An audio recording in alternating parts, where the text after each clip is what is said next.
The main aim of calling you was to announce to you and to the country at large on the exemplary performance that the Port of Mombasa recorded this year, and more specifically yesterday at 1500 hours when we hit the 1.4 million 20-foot equivalent units target. Our target for this year initially had been 1.3 million TEUs, but we had revised that target when we realized that midway in the year we were performing very well.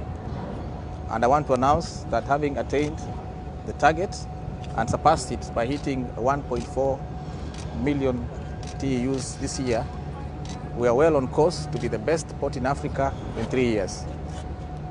You remember that was my vision when I joined the Kenya Ports Authority, and I want to thank my staff here, dedicated members of staff who have worked through Christmas and even going to work through the new year to ensure that this port becomes the best performing port. I also want to tell you that the average dwell time, the average container dwell time at the Port of Mombasa today stands at 3.1 days, which is well below the free period of 4 days. This time last year, the average dwell time was 15 days. So in a year, we've been able to cut down by more than 12 days. In terms of throughput, we hope to attain 34 million tons by the end of this year. And we know that that is well above our target of 32.5 million tons. As you well know, we are now currently running the standard gauge rail, and we are targeting to average 10 trains per day in every 24 hours up to Nairobi and also to Naivasha.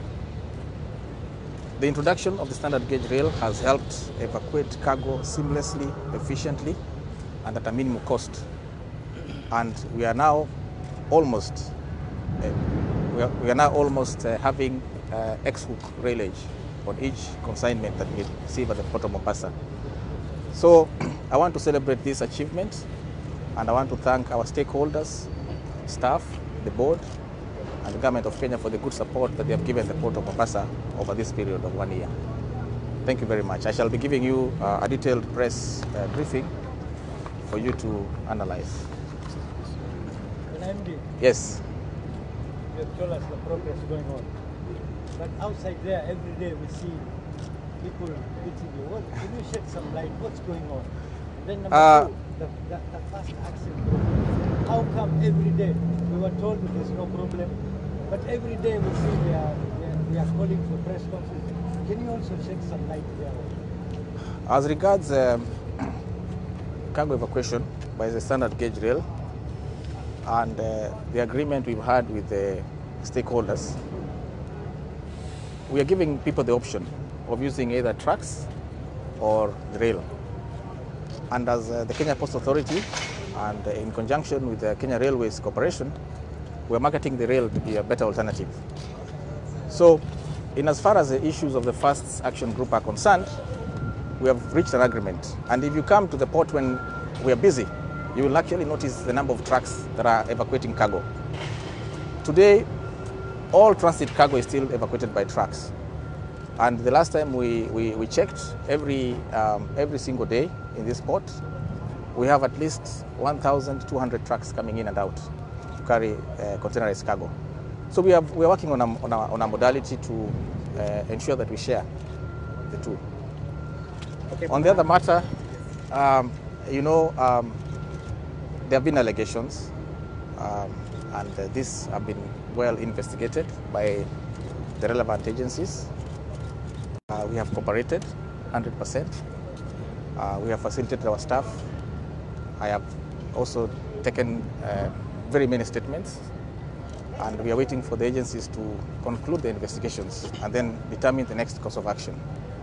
But you also know that the matter is before litigation in court, and so I am not allowed to comment beyond that. So we are expecting better New Year. Obviously, I mean, now that we are closing the year on a high note, I can assure you that the next year will be even better in terms of performance. Remember that we plan to open another port in Shimoni, and we are also looking at opening of Lamu and Kisumu ports. All these will go towards improving our economy. At the Kenya Ports Authority, we also want to start incubating ideas on how we can help people, especially young people, in giving them opportunities for work. And so with the Kenya Revenue Authority, who have recently registered consolidators, we are looking for a mechanism to ensure that we actively involve our people, our young people, in enjoying the benefits of the port. And I shall be rolling out a program in the next 1 or 2 months to ensure that as many people as possible benefit from the port of Mombasa. On the same breath, the second question, how being able to perform well in the field in summer?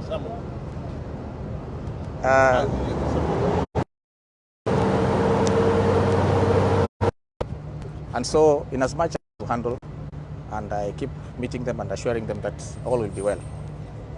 Okay, maybe I wanted to know some of the strategies you're making in, because we are seeing Burundi going more in Tanzania, and maybe working with other stakeholders. What are you doing maybe to do geofencing? At the Kenya Ports Authority, which will use the corridor from Taveta to Sindiga, Holidi to Burundi. What we have done, we have already done a reconnaissance tour. We've done a survey of the road, and currently we are sending a marketing mission to Burundi. As you know, we have an office in Burundi, which we want to upgrade to serve both Burundi and the eastern part of Congo. We're also looking at possibly having an office in Goma, eastern DRC.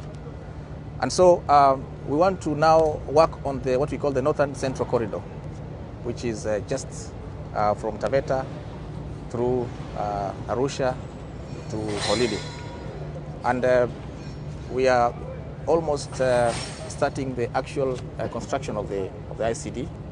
Hopefully we shall do it in the next financial year, 2020-2021. But currently, we allow cargo owners to pick their cargo from here and use that route to Burundi. Okay. How far has the construction of Bat 1 for the cruise ship reached?